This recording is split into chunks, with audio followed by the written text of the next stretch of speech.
Hi, I'm Bryce Bond. And I'm Linda Pellerin. And this is Dimensions in Parapsychology. Do you know her today? We have a man by the name of Bill Cooper. That's right. He was a former United States Naval Intelligence briefing officer. Yes, he was on the briefing team. Mm-hmm. And also, when I was reading some of his material, he says something interesting in there. He's just out there to preserve the Constitution and the future of mankind. He's a true patriot. What we Yes, call, we could call him the Ralph Nader Rambo of revealing secrets. Yes, top government secrets. It's going to be an interesting show. He talks about the secret government and also the cover-up of the Kennedy assassination as well. Yes, I'd like to know more about this secret government and also UFOs. Let's meet our guest right now, Bill Cooper. This is our guest, Bill Cooper, and he was with Naval Intelligence. And Bill, I want to thank you very much for coming on the program. Thank you for having me. You're a big guy. Well, you ought to see my father. You mean he's bigger than you? Oh, yes, he's bigger than me. I sit in one of our lawn chairs in Arizona out in the lawn. It's beautiful there. And he came to visit and sat in the same chair, and it collapsed. Oh, my God. Bill, I want to find out why you got into this. I mean, you're the Ralph Nader Rambo for revealing secrets that, you know, that obviously the government wants to suppress and not let us know about. Well, they do want to suppress them, but I really don't like or want the label of a hero or a Rambo or anything like that. I'm no different than any other average American person. I just happened to see something in a particular time in my life that set me off on a search that has resulted in... What was that? Well, it was in 1966 when I was with the Navy. One of the things that I saw was a UFO, what they call a UFO. Of course, this wasn't unidentified. This was a craft. And it was approximately the size of a Midway-class aircraft carrier. Came up out of the ocean while I was the port lookout on a submarine between Pearl Harbor and the Portland-Seattle area. Tumbled on its axis and went up into the clouds. It was metallic. It was a machine. There was no doubt about it. It was witnessed by myself, the captain, the officer of the deck, the starboard lookout, the chief quartermaster, Chief Quintero, who took photographs of it. Mm-hmm.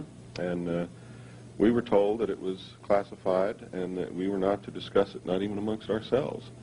And, you know, all my life I had never believed in these things, although I had heard many stories about them. But that was probably the most significant, eye-opening, mind-opening event that's ever happened to me in my life. And later I was attached to Naval Security and Intelligence, and while I was on the intelligence briefing team for the Commander-in-Chief of the Pacific Fleet, I saw top-secret documents that came across my desk in the process of preparing briefings on incidents involving naval ships, naval personnel, or naval stations, and UFOs that it flatly stated that UFOs are real. They're machines. They're piloted by extraterrestrial beings.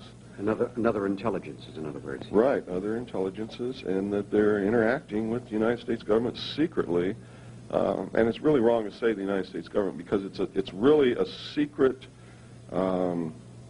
organization that was created under a governing body called Majesty 12, sometimes called Majority 12, nicknamed MJ12. Okay, this is nothing to do with the secret government, is it? This is another branch. No, this has something to do with the secret government because through this organization, the secret government actually controls the executive branch of the United States of America. Okay, now, I want to go back, because you have a lot of information. I want to go back to the MJ12 and also what they've seen on the documents and what you've seen and all the other questions that we have to ask.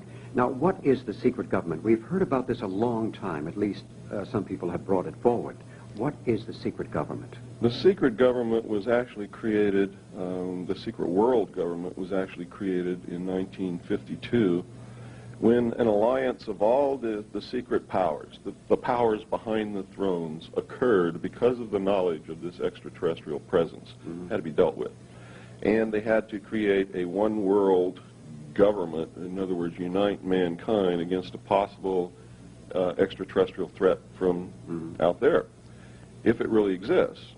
The other side of the coin is maybe they created this extraterrestrial threat from out there, and they have the technology that we've created here on Earth ourselves and are making us think that it exists. But in any case, all these secret powers made an alliance in 1952. It's called the Bilderberg Group, And they are really running the world. The Bilderberg Group. Okay. Yes, through what they call the Policy Committee. And where is their HQ? That's in Geneva, Switzerland. The United States, the Soviet Union, everyone participates in this. We've all been secretly allies for many, many years. In fact, we were never really enemies. But that type of Hegelian conflict situation has been created artificially in order to get large sums of money in the form of taxes and other things from the populace of the world in order to fund these secret activities and actually bring about the New World Order, which, by the way, on September the 11th, the first official mention of the New World Order, which I've been talking about for years, was made by President Bush. He mentioned it 3 times in his speech on September the 11th. Since then, Shevardnadze of Russia has made the statement, and I quote, Iraq is performing an act of terrorism against the emerging New World Order, unquote. And Margaret Thatcher and many other heads of government are now talking about it. It's a daily subject of conversation, and it goes right over the heads of most Americans. They don't understand this. And they had better wake up and understand it, because in order for us to join a New World Order, we have to lose our Bill of Rights. What's happened in Russia and Eastern Europe? We've lost these already, haven't we? Well, we've already lost the Fourth Amendment. We've lost certain portions of the First Amendment. For instance, people don't believe that books can be banned in this country. If they were paying attention, just last week a book was banned in this country. It's the book written by the Mossad officer about the Israeli intelligence group. There was a court order issued to the publisher not to publish that book anymore. Barbara Honegger's book, October Surprise. If you go and try to order it, you can't get it. And if you look in the book, there's an R by the book, and that R means restricted. People don't understand this. So there is suppression going on. There is not only suppression going on, but there is a campaign underway that if it's not successful, and the campaign is to get rid of our rights, but to make you want to. That's what the drug war is all about. And if that doesn't work, then they will... The drug war is to make you get rid of our rights? That's right. That's fascinating material. Wow. And, well, it's already happening. You notice in all the polls, Americans are indicating that they're willing to give up some of their rights to get the drugs and the crime off of the streets. This has never happened in the history of this country. So all this was manipulated by some other powerful force, the secret government, in other words? Oh, yes, absolutely. Anybody can figure this out with simple mathematics and a little bit of common sense. If you just look at a map, if you can find one that has all of the cities and towns in the United States on it, count each one of them. It's going to take you a long time to do that. Oh, I imagine. But you count each one of those cities and towns, and then you realize that each one of them are full of drugs and have to be kept full of drugs to supply the people who buy these drugs on a daily basis. And then it becomes mind-boggling. And you have to realize that this takes tremendous amounts of money that nobody, no individual or no individual group has. It takes an organization. It takes a supply network. It takes transportation. It takes a distribution network. It takes coordination. It is incredible what an organization would have to have just to furnish everybody in this country with a box of Cracker Jacks. God, it's like some giant enigma had this enveloped itself around the planet that nothing can be done because it's manipulated and controlled by this secret government, in other words. Well, that's true, but something can be done. You see, most of their power comes from the fact that it's secret. And you have to understand that anything that is But it's not secret any longer. That's right. But most average people don't believe that this is occurring. They find it goes way beyond their concept In other words, oh no, it can't possibly be happening. We trust these people explicitly. That's right. That's be happening. We trust these people explicitly. That's right. Yeah. That's the attitude. And especially in America, where they believe that this is the best government in the world. It can't happen to us. And they don't understand it's not the government. It's a secret organization that has penetrated, infiltrated the government, and actually taken over our government, and is now causing the government to act against us through their actions, not through what was legally and constitutionally set up to perform as our government. And that is functioning the way it's supposed to. And when it's run by citizens, real citizens, then it works. Wow. This is mind-boggling to think about, that this huge organization is manipulating, controlling not only drugs and crime, and you also would say it's part of the Hussein war in Iraq right now? Absolutely, yes. What's going to be the outcome in your perception? Well, let me give you the There's scenario. too many people over there, and this guy, you know, any government leader with all the pressure being put upon him now would completely surrender or just evacuate Kuwait and say, I'm going home. Mm-hmm. This is orchestrated. Hussein is reading his script and acting out his role to bring about the New World Order.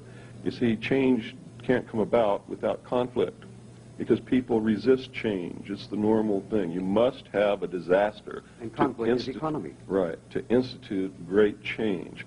Not only that, but think who's over there. They've sent 500,000 of our most devout, most dedicated patriots who are sworn to uphold and protect the Constitution. They're now in the Middle East. They're out of the country.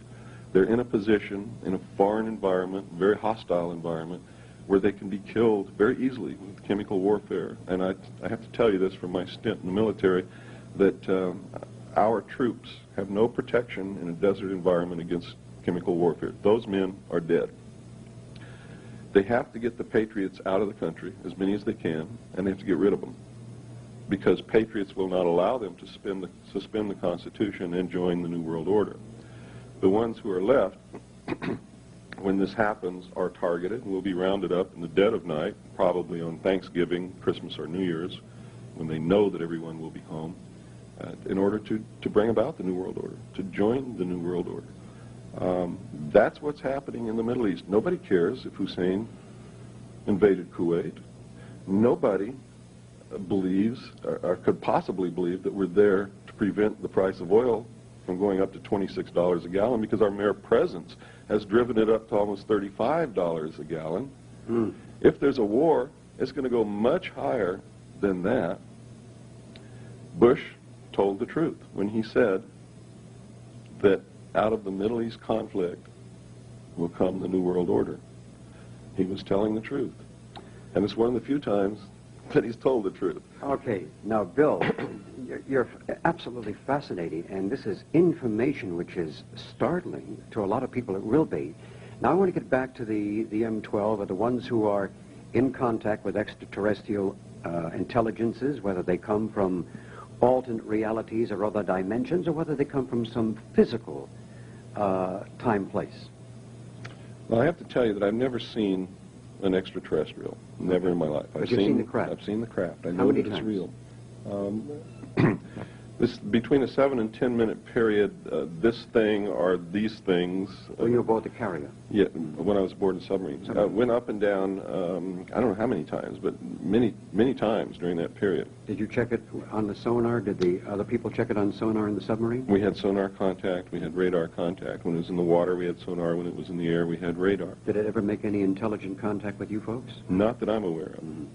And if they had, I wouldn't be aware of it, because I had nothing to do with the radio room, and they didn't talk about what they did, and they shouldn't have. No. I'm going to ask you as well. There's so much I want to ask you about all the papers that you witnessed and all the documents that you've witnessed. Did it give a clear, categorical statement that UFOs do exist, that there are other intelligences? Yes. They can't... That's exactly what it said. Did it indicate where they come from, or say from a physical dimension, or from a parallel dimension, like a... No, according to the documents that I saw, they're real, just as real as you and I. They're from this dimension, and they're from other planets, and specifically named a planet somewhere within the Pleiades, a planet that is around Barnard's star. It mentioned the Sirius, the star Sirius. It mentioned a planet around the star Betelgeuse in the constellation of Orion. It mentioned a planet in the binary star grouping of Zeta 1 and 2 Reticuli. And it stated that there were at least 4 groups of 4 different species of extraterrestrial beings here visiting and surveying the Earth. Now, in other words, they're walking the streets right now. Yes, if this whole thing is real. You see, I found, and I have to say this, I believe they're real. Let me put that first. I really believe they're real. But I don't believe that they're the bad guys that the secret powers want us to believe that they are. Because if they're real, they've been visiting us for thousands and thousands of years. Yeah. And if they wanted to kill us all, they could have done that thousands of years they ago. could have taken over the planet, but they're not allowed to intrude, I feel. Now, when you say the good guys and bad guys, like Betty Hill, she was visited, she and Barney Hill were about the standard guy, about 5 foot high with a big, large head, big eyes, and things like that. Then there's other people who indicate that the grays, which are large heads but smaller, these are negative characters. And then there's some people who say they look like any one of us. They're in human form, and you can't tell them without a scorecard. Now, what is your perception of all the information that you have received? My perception is that I believe extraterrestrials are real, but it doesn't mean that I'm right, because I found evidence and statements as far back as 1917 by people who belong to this secret power group to create an artificial alien threat from another planet in order to unite humanity and bring about the New World Order. So there's a possibility. Oh yeah, so there's a possibility that this thing could be a total hoax, because they have the capability to have actually rewritten history. Oh, they can, certainly. Yeah. But I believe that they're real. I believe, however, they're being made out to be bad guys to bring about this New World Order. To bring us closer together, in other words. So we can be manipulated into a unified thought. Right. But what we're being manipulated into is not going to be good for us. It's going to be good for the secret power group, for the very wealthy, elite, rich, powerful people. We're literally going to be relegated to economic slavery. And if we go out of the confines that they put us in, are in the pattern of actions that they wish us to act out, they will simply put you into a camp which is going to be called a mental treatment center to reprogram you. Much like those camps they put the Japanese American citizens in during World War II. Right, and if that doesn't work, it's extermination time, because they're not going to mess with anybody. In other words, they're going to start... in other words, your life would be threatened too, wouldn't it? My life was... threatened many times? Forfeit when I first opened my mouth. But, you know, I had to make a decision. Am I going to live out my life knowing inside what I know and betraying my fellow man and hating myself for that? Or am I going to speak up and tell people what I know and have some self-respect and be able to go and meet my God and look him straight in the eye and say, I did a good thing? Well, you'd have been congratulated, certainly. Well, I think this is the choice that people have to make on a daily basis, whether they know what I know or not, in order for this to be a good world. Because if everybody acted in that manner, we would never have any problems on this earth. Are there many people who want to ridicule you and put you down? Well, that happens all the time. It comes with the territory. Absolutely. And at first it hurts and it stings and it feels terrible, but after a while you get used to it. You don't even pay any attention to it after that. Oh, yeah, there are some people who their whole life's mission is to shut me up, and it won't work. I tell you, you were in naval intelligence, and I happened to be part of that organization for a little while. I was a photographer, though. I went there with the photograph and got the images. Then I was told to keep my mouth shut. What I see, you know, it's top secret, confidential. You got a nice tailor shop. You want to keep it open. It's almost like giving a little bit of a threat. If you say too much, you know. Oh, they're going to spank you. It's definitely a threat. People are now getting letters. People who go up to this position where I told them about near Area 51 in Nevada, where they can see these craft fly. Okay, Area 51 in Nevada. What is this? This is a location where people can see UFOs fly? It used to be one of the most remote spots in the United States, but of course now there's people, you know. What's the nearest city to it, Area 51? I believe it's Ash Springs, and that's about maybe 40 miles. And if they were to go there, what would they see? They will actually see these craft, what we call flying saucers, flying in the air. Not the big baby that you saw from the submarine. No, no. They'll see the little scout ships or right. something like that? They'll see those about 30 feet in the flying in the air. Not the big baby that you saw from the submarine. No, no. They'll see the little scout ships or right. something like that? They'll see those about 30 feet in diameter. They'll see them fly. They're piloted by United States personnel, pilots. They are. So these UFOs they're created by Americans? I don't know if we have the capability to build them or not. Have they been given to us and we're being trained to be able to fly them? According to the documents I saw, if aliens are real, if I wasn't being used as a pawn, 3 of them were given to us, and we recovered many more that have crashed on the Earth. Well, we hear about, what was it, the Hangar 18 out at Andrews Air Force Base. We hear about another one, the Roswell, New Mexico incident, where these craft had crashed and they had their little guys on ice or something like that. And the one where Eisenhower went into a hangar in California and was given 3 days to clamber aboard a spacecraft with the scientists. They were told not to touch. Is any truth to this report or what? Truth to all of it, except Hangar 18 was really at Wright-Patterson Air Force Base in Ohio. In Ohio, pardon me. And for many years, there was a craft stored in that hangar. There were alien bodies refrigerated in deep freeze in that hangar. But you see, the story leaked out. You can never keep anything that fantastic a secret, because no matter how bad somebody doesn't want to talk about it, it's so heavy on their soul that they have to eventually. Oh, yeah. So there were so many stories going around about Hangar 18 at Wright-Patterson that they had to move everything out of the hangar, and eventually they actually let in a TV crew who filmed the inside of the hangar and showed that there was nothing in there, but that there were some strange things in there that are not normally found in an aircraft hangar, such as freezers. Well, that could be for storage cryonics. In the wall, yes. Cryonic experimentation of, freezing a person so he can be resurrected again. So, from what I gather, they have moved some of the artifacts, at least from what I've heard, to Quantico, Virginia. Or some behind in Las Vegas, Nevada, and some agricultural station. There's an alien technology unit in Las Vegas, near Nellis Air Force Base. Super secret. Trucks go in and out of there, always escorted by security vehicles.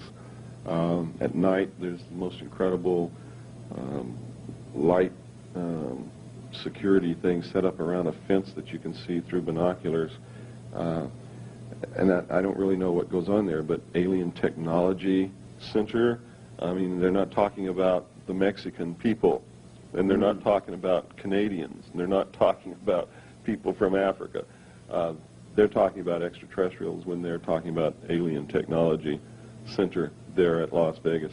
As far as Quantico, I don't know if they've moved anything to Quantico, but I know that in Camp Lejeune, North Carolina. Yes, people have indicated to me that there are alien craft stored in hangars at Camp Lejeune under heavy guard, and it's under a project called Project Hanel.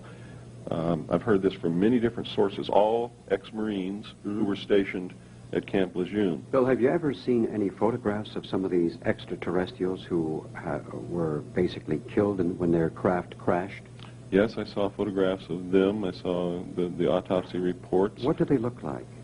The ones that in fact, you can get a beautiful description from them. Just read Whitley Strieber's book, Majestic. I was really suspicious of Strieber because he never referred to extraterrestrials. He never called them what his mind would tell them that they are, demons or angels or extraterrestrials. He always called them the visitors. And that's an indication to me that something was not straight with Whitley Strieber. When he published Majestic, I read that book, and it is the actual true account of the Roswell incident, and there's only one place he could have got it, because I saw the documents that this information From the horse's mouth, in other words. From the horse's mouth, which means that Whitley Strieber is really working for the Central Intelligence Agency. And I have to tell you that everything in that book is absolutely true. The documents in there are the real documents. The only thing that's been changed is the name of the people, and the name of the projects, and the name of the organization. It's Operation Majority, not Operation Majestic 12, and so on and so forth. The person who is the main character is really portraying James Forrestal, and all this information came out of Forrestal's secret diaries. He was the man who was in control of the actual Roswell recovery back in 1947, and they killed him by throwing him out the window of the Bethesda Naval Hospital because he was talking about it. He wanted to tell the world what had happened. Well, on that note, we're going to continue with Linda next. I'm Linda Pellerin, and this is Dimensions in Parapsychology, and our guest today is a man by the name of Bill Cooper, who has absolutely been fascinating me as I've been filming this show. I don't know where to start with you, aside from the fact that, you know, what you're doing is you're letting our viewers see and understand that what may seem to be obvious are situations that are set up by agents in order to lead the public in a specific direction of thought for a far grander design. Right. Is this correct? That is true. You have to understand that if aliens are real, it's the most closely guarded, highest secret that not just this government, but all the governments of the world are trying to contain for their own reasons. Some of them very good, I might add. Some of them highly illegal and not good. And you have to understand that any UFO group or any UFO researcher who's trying to discover this secret is an enemy. Just like a foreign country would be an enemy. And just as they would go after foreign agents and foreign intelligence organizations to stop them from discovering the truth, they go after researchers and UFO organizations and magazines and all of these things to make sure that you don't discover the truth and you only find out what they want you to find out, and they do it in ways that some of it is the truth, some of it is disinformation. Many times they pick people that have titles, people that are well respected in the public eye. That's and when correct. they come out and speak out, then you do believe what they say, or else the average American does. Sure, and they create situations that will make you believe them. For instance, the artificial antagonism between Philip Klass and Stanton Friedman. You see, this is all a show. It's all show. It lends credibility to Stanton Friedman. How about when Whitley Strieber was on the air, I think it was on the Mike King show, across from, I believe the man's last name is Blum. Howard Blum. Yeah, Howard. If you just read his book, Out There, I haven't read it yet, but I was thinking of it. you need to read it because it's a classic case of government disinformation. That's why I'm getting into this. You now. see, if the documentation that I saw is real, and I believe that every bit of it is, Okay. then the United States did not create a working group to look into the situation of aliens in 1978 or 76 or 82 or any other time. Either Howard Bloom is working with them to put out information that would tend to make the average public not believe the true facts. Yes. Or he's being fed information to write in his book That's incorrect? that's incorrect.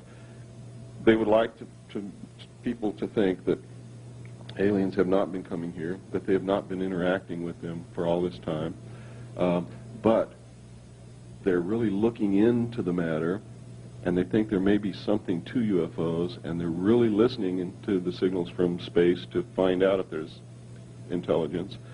And then sometime in the near future they will say, we've made contact. We've actually found that they're there. And then they will stage some kind of a landing in front of the television cameras for the whole world to see, to say, yes, they're real. And we've just discovered them, and we know that they're there, and they're so far advanced from us that we'd better unite this world together in order to face this possible threat from outer space.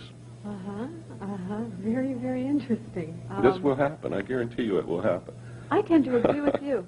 You know, now also, we have Bud Hopkins, who's written books, and we have the Whitley Striebers and the Blooms, or Blum, I'm not sure how you pronounce that.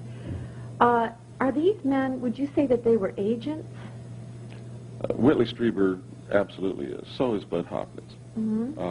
Howard Bloom, I don't know if he's an agent or if he's just been fed information to write I always about. wonder about people that will state things, and then when you ask them to qualify it or give more information, they say it's A, either not important, or B, they tried to make you feel foolish on the air for even asking it, or C, they deny it. You know, what are you talking about?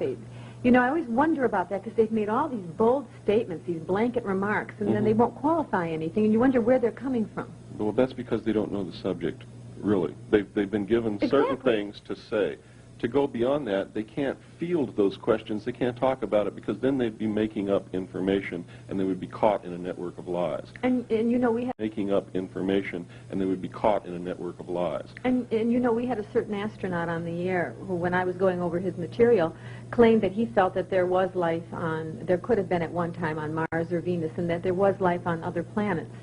And then when we had him on the show, he completely denied everything, and when Mr. Bond asked him about the rings in the wheat field, he said, well, yes, now that can't be denied, and we must look into this seriously. So, I mean, there was this back and forth political jargon going on. He's parroting the government Yes, point of he view. Privately, he would probably tell you the truth. Yeah. Off the record. Maybe this one wouldn't. But Well, I've talked to a lot of them, or many of them, I should say, and they've told me the truth off the record. Now, I can't say publicly what they told me because it was off the record, and if I do that, they will say they didn't say it, Right. and that I'm making it up. Right. And they can say that rightfully because when they tell me something off the record, I understand that you're not supposed to talk about it publicly. But I have to tell you this, that, and you can not believe it, or you call me a liar, or anything you want, and Okay. not you, but whoever's watching this program. They have told me that they did see things on the moon. They saw flying saucers. They saw a base. They saw all kinds of strange things. They've seen on the moon and Mars, from the photographs that came back from Mars, and from their own observations on the moon, that there's the remains of an ancient a civilization. one-time civilization. Yeah, that had at least reached the Bronze Age. On Mars, there's the remains of agricultural terracing. There's a face. There are pyramids. There's the remains of a city. There's all kinds of things. On the moon, there are pyramids. There are obelisks on the moon. If you saw, that shows evolution. yes, it does. And Oh, if my you gosh. if you saw 2001, the movie, Yes. they were trying to tell us in that movie. That movie is not fiction. I mean, it portrays something that's going to happen in the future. I find a lot of the movies aren't so fictional. That's right. The obelisk in that movie on Earth, where the monkey came up and touched it, and all of a sudden he Yes. had an evolution in consciousness, he evolved at that point. That obelisk represented the extraterrestrial influence on humanity in our own history. The obelisk they found on the moon represents what they really found on the moon. And what they portrayed as happening out in space is something that is going to happen in the future. Well, we're going to get back on this subject as soon as we take a brief break. Ladies and gentlemen, the late Yul Brynner. I really wanted to make a commercial when I discovered that I was that sick and my time was so limited. I wanted to make that commercial that says simply, now that I'm gone, I tell you, don't smoke. Whatever you do, just don't smoke. If I could take back that smoking, we wouldn't be talking about any cancer. I'm convinced of that. I'm Linda Pellerin, and this is Dimensions in Parapsychology, and our guest today is Bill Cooper. We were talking about UFOs and government secrets and cover-ups and all of those things, and people that pose as information getters and information givers that really may be secret agents leading the public into certain modes of thought. Now, before we get on the Kennedy issue, the assassination, I would like to ask you if you know of, or who you know of, that has actually had an alien encounter. Who I know Physical alien personally? encounter. Yeah, not just the craft or the saucer, but if you know of anyone personally who's had an alien encounter that leads you to believe that that these aliens do walk. Yes, I've met several people. I probably would never have known it in my life if I had not come forward and talked. But they come to me to tell me about their experiences, and they call me and they write me. I have letters that are incredible, just absolutely incredible. Well, how about secret documents, though? Have you ever seen anything written where they've actually had captured or found the dead body of an alien? Oh, yes. Yes, and I've read the autopsy reports, and we found live aliens. In fact, the movie E.T. is the story of an alien which they called E.B., who was captured in the late 40s. They found him wandering in the desert, actually, just like the movie starts out. Right. And they were hot on his trail, and they finally captured him. And he lived until 1952. He died in June 2nd, 1952. Project Sigma was actually a result of his illness. They made a valiant attempt to try to contact his race, if this is all true, in space, in order to gain favor with an obviously technologically superior race that could have squashed us if they wanted to. It was an opportunity for us to say, hey, we found one of your people here. He's ill. We want to save his life. Please come and help us. They did establish contact. They did come to the Earth. It resulted in the meeting between Eisenhower and the aliens in 1954. But it was too late to save his life. He had died in the meantime. Have they established languages, or they must have, languages to communicate. From what I understand, at least this one particular group that we're interacting with, and they have an object that's crystalline in nature that they can hold in their hand. I guess it's like a computer. When they talk or transmit whatever it is that we're receiving that we understand as English, this device is what makes it possible. And when we talk back to them, this device makes them understand us. Crystal translator. Well, I don't know if it's a crystal or what it is. The documents describe it as being crystal in experience, but we know that if we could ever unlock the secret of the crystal, we know it's a radio transmitter and a radio receiver. Crystals transmit radio frequency. Right. They also receive radio frequency. You can make a radio receiver in your home with a crystal, with no power source. You don't have to plug it into the wall or anything. You can receive radio signals with a crystal. We also know that its structure indicates that it could be used as a storage device for information if we could unlock the secret of how to do that. And scientists are trying to work with that to find that out right now.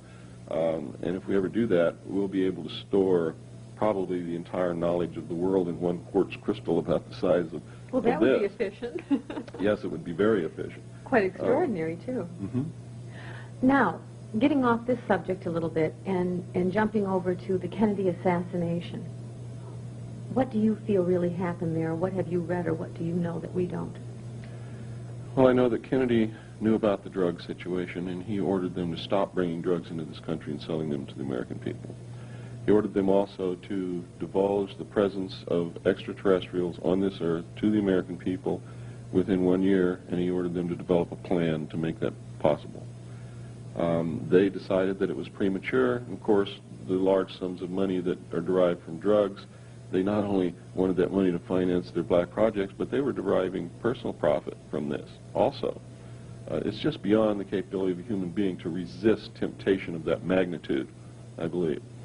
I believe that our teachings are right when they say don't put yourself in an opportunity to be tempted. And they ordered his assassination, and the people involved were Division 5 of the FBI, the CIA, the Secret Service, and the Office of Naval Intelligence, who performed all the changes on the body. They're the ones who did the autopsy. Navy was in charge of the body from the time that it left Parkland Hospital until the time that the autopsy was finished and the body was buried. They switched his brain with that of someone else so that no one would know the true nature of the projectile. Oswald never fired a shot. He wasn't even up on the floor. He was down in the entrance of the building when this happened. And I'm going to show photographs that prove that. We have a photograph of Oswald standing in the doorway of the building as the motorcade passes by. And we have photographs of him after he was arrested wearing the same exact clothing. It's Oswald, there's no doubt about it. And we know we have a film, and I'm going to be showing it today here at the Whole Life Expo. And nobody's ever seen what I'm going to show today. I've shown a photograph that shows who killed Kennedy, who actually shot him in the head. The long shots all missed except for the one in the throat. Is the man still alive today? No, he died in 1985 of cancer. It's a shame that he's not alive today. But we have the film that shows him actually turn around and shoot President Kennedy point blank with the pistol in his left hand over his right shoulder. And was he a Secret Service man near the motorcade? He was a Secret Service agent driving the car. He was the driver, William Greer. And I'm going to show William Greer. William Greer. Yes. And today I'm going to show a film that nobody's ever seen before, and they're going to see it with their own eyes. How'd you get it, Bill? Well, I got it from a CIA agent. His name is John Lear. John Lear, okay. Yeah.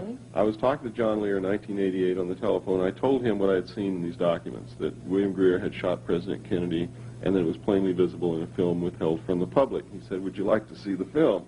These documents, that William Greer had shot President Kennedy, and that it was plainly visible in a film withheld from the public. He said, would you like to see the film? Why is everyone coming out with this now? Why is everyone venturing forth now, more so than ever? I don't know. I really don't. Confession time, or? Well, you see, after a long period of time, there are so many people who have this information, and it's so weighty. I can't tell you what it does or what it did to my being, my soul, having this information and not talking about it. For 16 years, I kept quiet. When I first got out of the Navy, I tried to make this knowledge known to a couple of reporters, and I told them, please don't call Washington and try to verify this. But they didn't believe what I was saying. They did call Washington and tried to verify it, and it resulted in 2 very nasty attacks on my life. And the scars you see on my face are results of that. I lost my left leg. Yeah. They visited me in the hospital. They asked me, you know, are you going to shut up, or the next time are we going to have to do it permanently? I said, I'm going to be very good. You don't have to worry about me anymore. And I kept my mouth shut for 16 years. But it literally ate me up. It was eating at my very soul. It was destroying me personally. I couldn't have a close relationship with a woman. I couldn't do anything right because I was afraid that I would say something that would endanger their life. When I started feeling real bad, I would go and try and drink it away, you know, with alcohol and things, and that didn't work. Well, you were living a lie. Yes, I was living a lie, and I hated myself because of this. When I started talking about this and telling the truth, then all of a sudden my personal life came together. I feel wonderful now. I'm not afraid of anything. For it was a very fascinating interview and a worth of knowledge. And I'm so happy that we had you on the show, and I hope we have you back again. Well, thank you. All right, and thank you very much. And Bryce will be right back.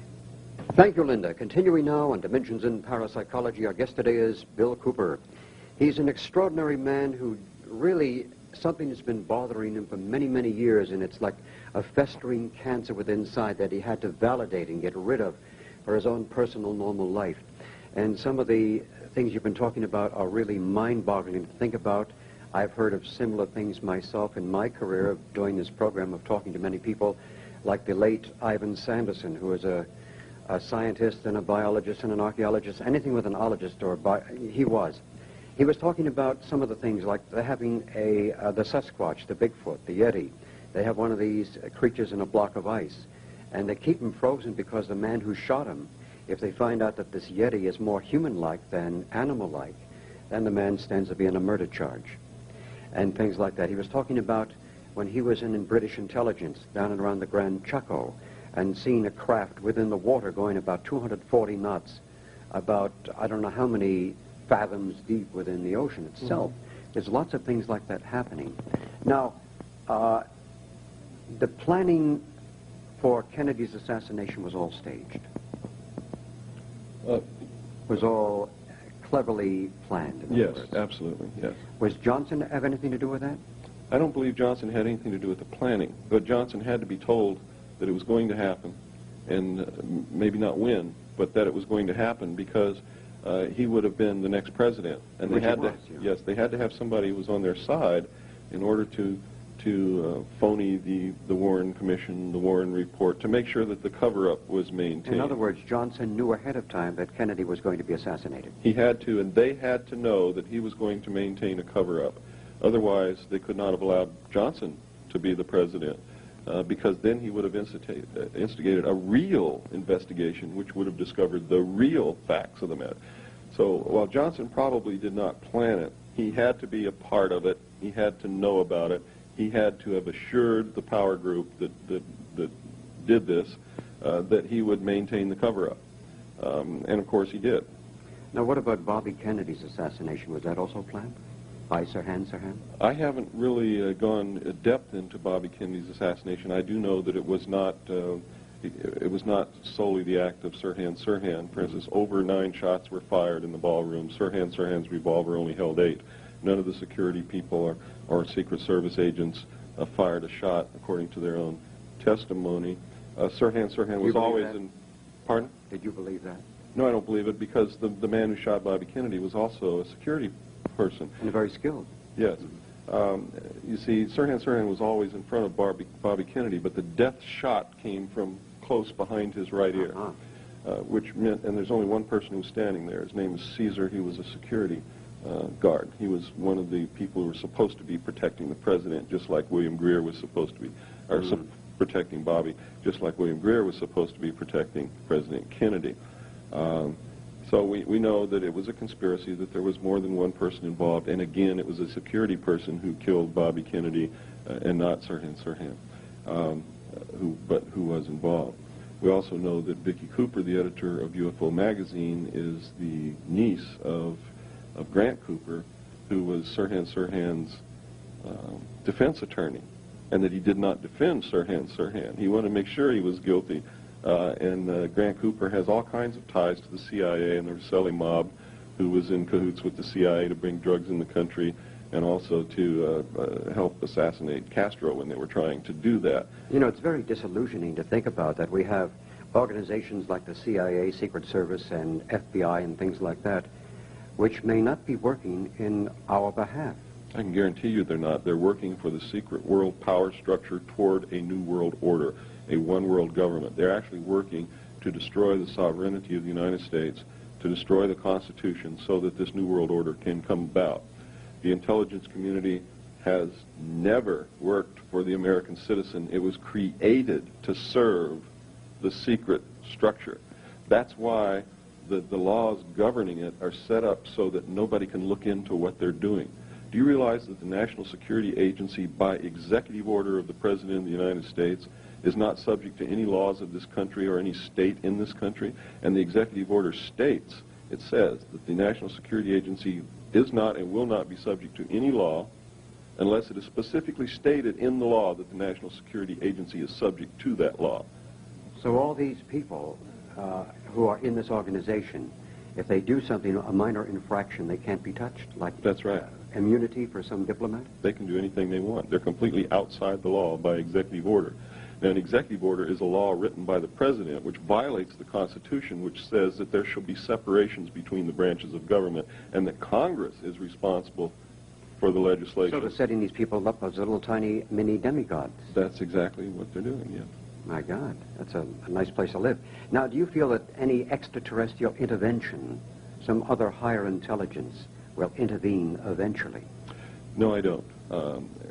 And I'll tell you why. Why would they? I'm so disappointed in all these people who say, well, I don't care what happens now. I'm not going to do anything to stop it because the benevolent aliens will come down and take me off of this planet when it happens. No way, right? No way. Why would they? Why would they take us to their planet to destroy their planet like we're destroying ours? Exactly. There's no reason for it. The first law of any sentient being is self-preservation, and they're going to do things in their own best interest. And for their own best interest, they better not have any human beings on their planet. That's right. We need to change ourselves first. We need to become what we would like others to be. In other words, everybody says, well, I wish the world was this way, and I wish that person was that way, and they'd stop doing this to me. They don't realize that if they would first be the person they want Bill, are you others to be. a religious guy? You believe in God? I believe in God, yes. You're a spiritual definitely. being, more so than a religious person, I imagine. Yes, that's the way I would. So the deity basically lives within you, and if people can touch into that within themselves and look for the good Right. in themselves and all mankind, Yes. then we could overcome what is going on at the present moment, eventually. Right. One of the greatest misconceptions that anyone can have is that man is God. Man is not God. We're a fragment of that. We are a fragment of God, but man has to understand that no part can be as great or greater than the whole. So man cannot set himself up as God. People who think that man is God and worship knowledge and technology and believe that by the use of knowledge and technology man can become God or can be God are actually practicing Satanism. And I'll tell you why. The worship of knowledge is Satanism. The concept that man can be God or is God is Satanism. Not because I'm a Bible thumper or anything like that, but because if you believe the story in the Bible that Satan enticed Eve to pick the apple from the tree of knowledge and make Adam eat it, which is the original sin, The myth, yeah. then you have to understand if that apple represents knowledge, then the worship of that apple is Satanism because the whole thing was instigated by Satan. And who is the serpent? The New World Power?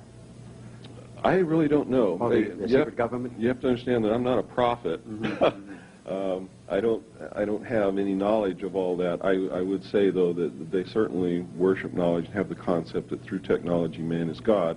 Therefore, I would have to say that's probably right, although I'm going to have to tell you and your audience, you have to decide that for yourself. Good for you. Now, I want to find out, what is your future sight see? What is your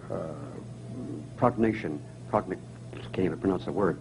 What is your predictions for the future, especially when it comes to extraterrestrials or UFOs and things of this nature? Are there going to be any full-scale landings? Well, I believe whether they're real or not, there's going to be a landing. If they're not real, there's still going to be a landing, and there's going to be human beings dressed up by the secret power structure. There was one basically at the World's Fair, and there was one at Freedom Land. They had a spacecraft parked out there. People could go aboard. It was like a dummy. But people certainly said, wow, I'm going to go aboard that. Did you see the ending of the Olympic Games in 1984? Yes. You should get a tape of the closing ceremony. It was occurred at night in the UFO. A spacecraft held by a helicopter. Well, it wasn't held by a helicopter. There was no helicopter up there holding this thing.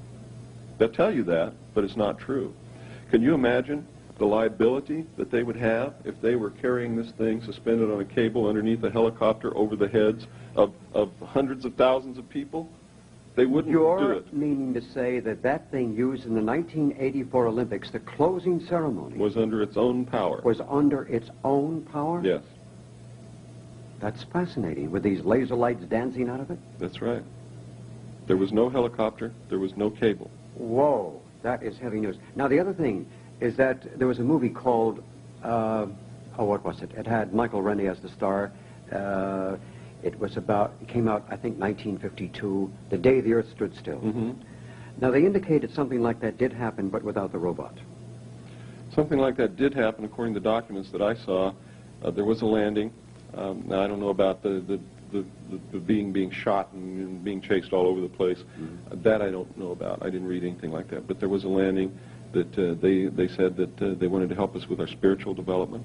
But before they would do that, we had to destroy our nuclear weapons and destroy our nuclear power plants, quit fooling around with radioactivity, because it would destroy us and destroy the Earth and would have profound effect upon the universe, because they said that everything is connected. Everything, and whatever happens here will affect the whole universe, will affect everything. And if we go out of balance, they go out of balance, and they're going to prevent that from happening. That's what they said. The other side of the coin is, what if they really were not so friendly? And what if they were pretending to be in order for us to destroy our nuclear weapons? You see, that's what the government was faced with. They didn't know. Well, and they couldn't take the chance on disarming our nuclear weapons on the say-so of someone they didn't know anything about. Well, the funny thing is that 20% of the population who is into spiritual matters and metaphysical programming or whatever, they come out with the general consensus that this is not the case, that they cannot intrude and do something for us. We have to do it ourselves, and on a spiritual level, eventually to eradicate it by proper thinking, proper thought, and everything else. This is what I believe. Now, I believe the same thing. The other thing, there is an indication, is a rumor going around that the movie Close Encounters of the Third Kind, that half the money that was used to produce this was put up by the USIA. A lot of these movies about aliens that are portraying real events, all of a sudden the script shows up and the money shows up. Mysteriously. And mysteriously, yes. And, I just used to live in California. I know a lot of people in Hollywood. And there is no doubt that these things are secretly financed by the secret power group to put into the subconscious of the American people the fact that aliens are real, that they're here. Mm-hmm. Whether they are or not doesn't make any difference. The power group wants us to know that they're real and they're here, so that they can bring about this new world order, so that we can face this with no panic. Because if they're real, we're eventually going to have to come face to face with this. Yeah, we hear all about the Bermuda Triangle and things. Flight 19, December 5th, 1945. I was very much involved in that particular situation. Where did the planes go? Where did the pilots go? You know, when Isaac Newton had something called zero minus a minus zero, where energy and matter meet, it creates a time continuum. Mm-hmm. Was that staged, or was that something real? I really don't know, but you ask a very good question. Where did the planes go? Where did the pilots go? I saw documents that said that they go to these alien beings, and what they do with them, I don't know. But I saw photographs, official NASA photographs, of things on the moon that shouldn't be there when I was with Naval Intelligence. Now, there's several books out. One by Leonard, somebody else is on the moon, showing a derrick and a crater being filled within 3 days. Yeah. And then the NASA photographs, you can get these from NASA. And I think all you have to do is... used to be able to get them from NASA. But you need the number behind the picture. But if you don't know the number, forget, they'll discourage you. But shows the face upon the moon. And there's been a couple of psychics, Harold Sherman and Ingo Swann, who did that projection to the planet Jupiter 6 months before the Jupiter flyby. They also projected to the surface of Mars and found the pyramids, about 4 times the size of the Cheops pyramid in Giza, and the face on Mars, they said, has eyeballs and teeth. Today I'm going to show, one reason I've never shown these photographs of what's on the moon and Mars is because I could never find photographs that I could prove were official NASA photographs. Even though you may have the photographs, even though if you have the photographs, if you can't prove they're official NASA photographs, they're always called into question. I have found now 3 books, official NASA publications, published by NASA, printed by the United States Government Printing Office, that shows the things on the moon. They were hard to find because when NASA discovered that they had published books with this information in it, they pulled them. They sent agents out and pulled them all out of libraries and out of bookstores and everywhere. But I knew that you couldn't pull every one of them, and we finally located a copy of each one of these 3 books. I'm going to be showing slides today. So you photographed all the good pictures? We photographed the cover of the book, the fly page that said it was printed by the U.S. Government Printing Office. We have photographed the pictures in the book. You're going to see pyramids on the moon, pyramids on Mars, agricultural terracing on Mars, the face on Mars. You're going to see tanks and towers and a Christian cross on the moon. You're going to see a World War II bomber lying beside a crater on the moon. A B-59, I heard it was. Well, it looks like a B-24, actually. It looks like a Liberator B-24 bomber. Okay. You're going to see mining machines. You're going to see something, a machine in a crater throwing dirt out of the crater over the rim. You're going to see domes, 4 domes all lined up in a row in the crater Kepler. You would say, Bill, that almost every one of the astronauts who went to the moon has seen something. Oh, of course. And you can tell by looking at their lives what's happened to them since they come back, that they saw something else besides rocks up there. I mean, their whole lives have been altered beyond the believability that all they did was make a trip to the moon and see a bunch of rocks. But right now, they seem so intimidated and so frightened to say anything about it. Well, they are. They are, because then they will be instantly ridiculed. They'll be subject to 10 years in prison, $10,000 fine, loss of all pay and allowances due or ever to become due. They will be no longer a hero. They will be subject to public ridicule. But I'm going to show today a letter from Gordon Cooper, and in this letter, he wrote it to the UN. He says extraterrestrials are real and they're here. Bill Cooper, I want to say thank you for that. Now, if a person wanted to reach you, how would they do that? I have a hotline in Los Angeles. It's 213-281-8222. Once again. 213-281-8222. Or they can write to me at 19744 Beach Boulevard, Suite 301, Huntington Beach, California, 92648. That's a deal. Bill Cooper, I want to say thank you very much. You've been a wonderful guest and a tremendous amount of information. And it boggles the mind. And I hope we can do it again sometime soon. Thank you. Thanks again. I am mind-boggled, Linda. I cannot say. I feel good. Yeah, I feel good, too. But the sincerity of Bill Cooper is remarkable. I feel he's such a genuine guy. Yes, and he has evidence. I love it. He's got evidence, and he's got tremendous amount of information. And I think he's a most remarkable man because he's coming out publicly to state this information. You know, many times on the air we say, oh, this person's a pioneer and that person, this man really is. And he's a very brave soul, and I'm very, very glad that I was able to meet a hero in our time. I agree. Yeah. Our time is up. Yes, it is. I'm Bryce Bond. And I'm Linda Pellerin. This has been Dimensions in Parapsychology. And have a wonderful day.